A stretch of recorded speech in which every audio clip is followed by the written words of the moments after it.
네, 안녕하십니까.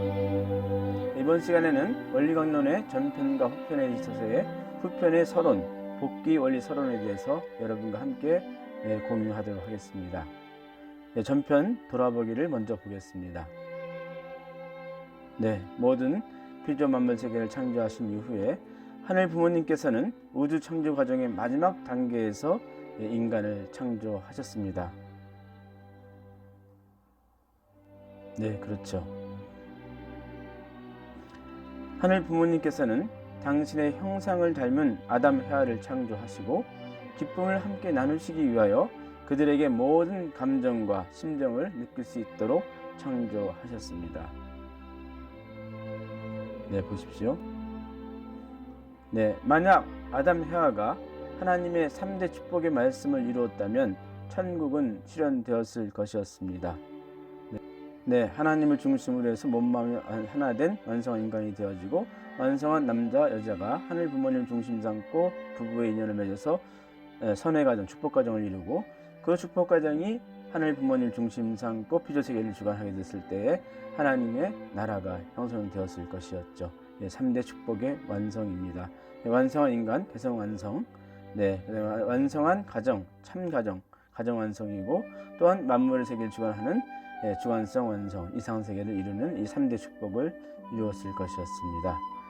네, 완성한 가정의 한 이미지입니다. 돌고래도 나왔네요. 이 피조 만물 세계의 관계 속에서 완전히 하늘 부모님의 심정을 중심 잡고 하나 되어 있는 세계가 되는 것이죠. 그렇지만 인간 시조 아담과 헤아는 성장 기간의 장성기 완성급에서 그만 잘못되고 타락되었습니다. 그리고 그 이후로 사탄의 주관권 내로 들어가게 되어버렸죠. 죄악세계는 인간에게 고통을 안겨주었고 하나님께도 슬프게 만들었습니다. 죄가 가득 찬 세계가 되어버렸지요. 원죄와 유전죄와 연대죄와 자범죄, 죄로 넘치는 이런 죄악세계가 이루어지게 되었습니다. 네, 그렇습니다. 상대적인 선과 절대적인 선, 함께 여러분과 보겠습니다. 하나님께서는 타락한 인류를 구원하시기 위한 섭리를 해 나오셨고 그들을 통해서 창조 본연의 선의 세계를 복귀하려는 섭리를 하시고 계십니다. 네, 그렇습니다.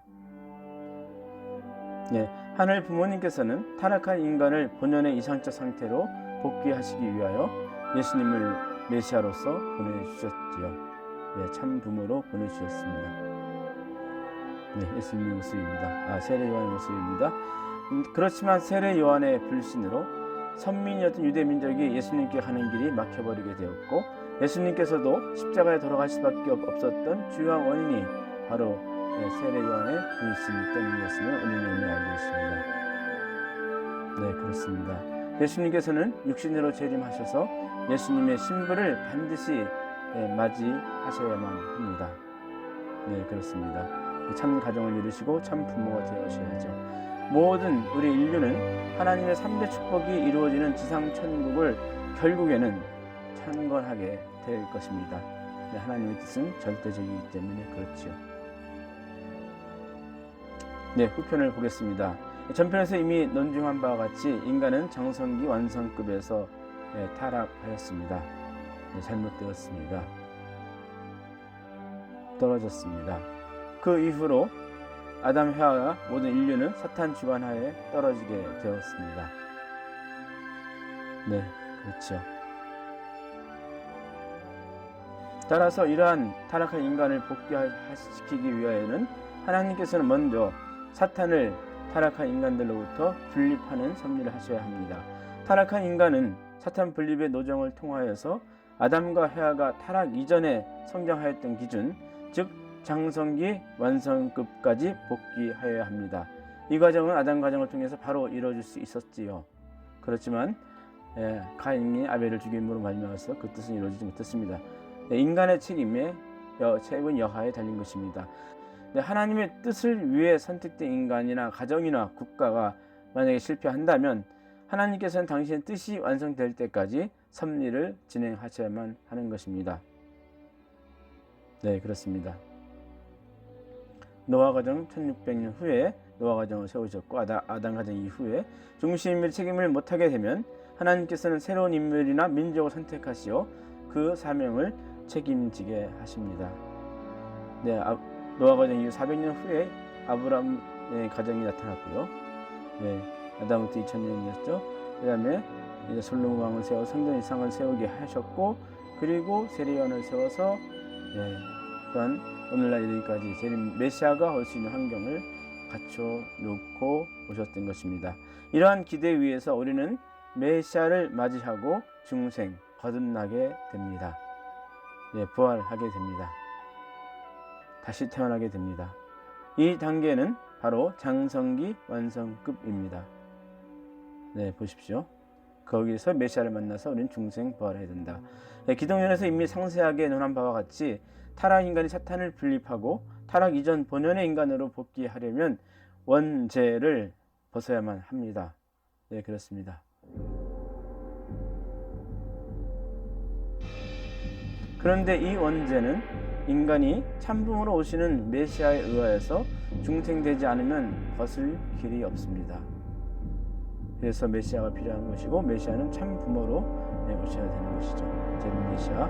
그러므로 타락한 인간은 사탄 분립의 노정을 통하여서 아담과 헤아가 성장하였던 기준, 즉 장성기 완성급까지 복귀한 형을 갖춘 그 기대를 이루고, 그 기대 위에서 메시아를 맞아 중생 거듭남으로써 아담과 헤와의 타락 이전의 입장으로 복귀되어야 합니다. 이것이 복귀 원리의 기본적인 공식이죠.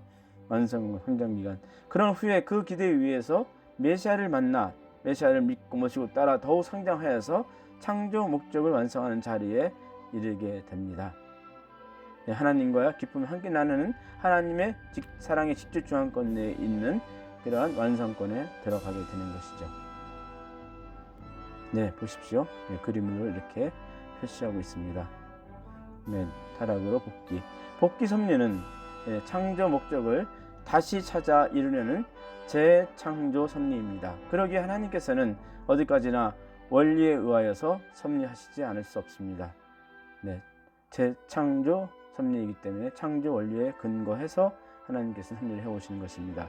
복귀 섭리는 타락한 인간으로 하여금 창조 목적을 완성케 하기 위하여 그들을 창조 본연의 인간으로 복귀하여 나아가는 하나님의 섭리를 말하는 것입니다. 창조 본연의 상태로 복귀하는, 그러면서 완성한 상태로 이루는 것을 말하는 것이죠. 그것이 바로 복귀 섭리의 궁극적인 목표입니다. 복귀의 과정에 있어서 원리에 의하여 섭리하시기 때문에 이것을 우리는 복귀 원리라고 합니다. 그렇습니다. 명령체, 생명체, 생명체 이렇게 성장계 질서에서 3단계를 통해서 30대를 통해서 하나님의 복귀 섭리는 진행되고 있다는 것을 우리는 알 수 있습니다. 이번 시간에는 복귀 원리 서론 흑편의 첫 내용에 대해서 여러분과 함께 공유하였습니다. 감사합니다.